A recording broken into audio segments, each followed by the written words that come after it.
67 দিন করেছি। অন্তর্বর্তী সরকারের আমলে আমরা এতদিন আন্দোলন করার পরে আমাদের আবেদন নিয়েছে, যাচাই বাছাই হয়েছে, প্রাথমিক তালিকাও হয়েছে।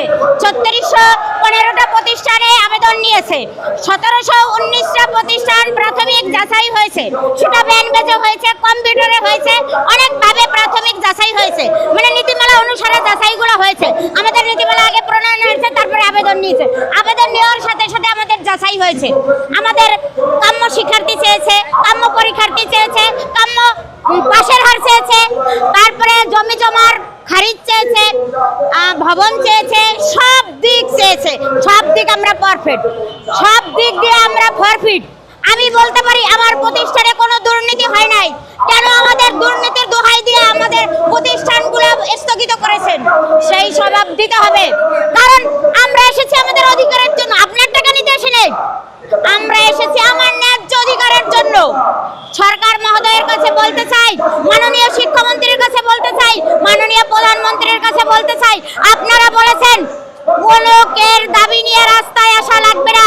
আমরা 3 মাস অপেক্ষা করেছি, প্রত্যেক মাসে আলটিমেটাম দিয়েছি, আমাদের আবেদনের স্থগিত আবেদনগুলো ছেড়ে দেন, আমাদের এমপিও ঘোষণা দেন, আপনারা দেন নাই। আমাদের কথা আপনারা গুরুত্ব দেন না। আমরা যে জাতি, আমরা যে শিক্ষক, আপনারা মনে প্রাণে মেনে নেন না। যারা বেতন পায়, যারা এমপিভুক্ত শিক্ষক, তাদের আমাদের বাজেট থেকে তাদের টাকা দিয়ে দেন। আমাদের বাজেট যায় কোথায়? প্রত্যেক বছর আমাদের জননেতাদের জন্য বাজেট রাখেন, সেই বাজেট কোথায় যায়? সেই বাজেটের সিকি অংশ করে যদি আমাদের দিয়ে দিতেন, আজকে আমাদের রাস্তায় আসা লাগতো না, আজকে আমরা অভুক্ত থাকতাম না, আমরা অনাহারে থাকতাম না। আমরা 14 থেকে 15 বছর চাকরি করতেছি, আমার বয়স 15 বছর। অনেক টিচার আছে, বললাম না 28 বছর আছে, 29 বছর 5 মাস আছে, 29 বছর 3 মাস আছে, 3 মাস হয়েছে।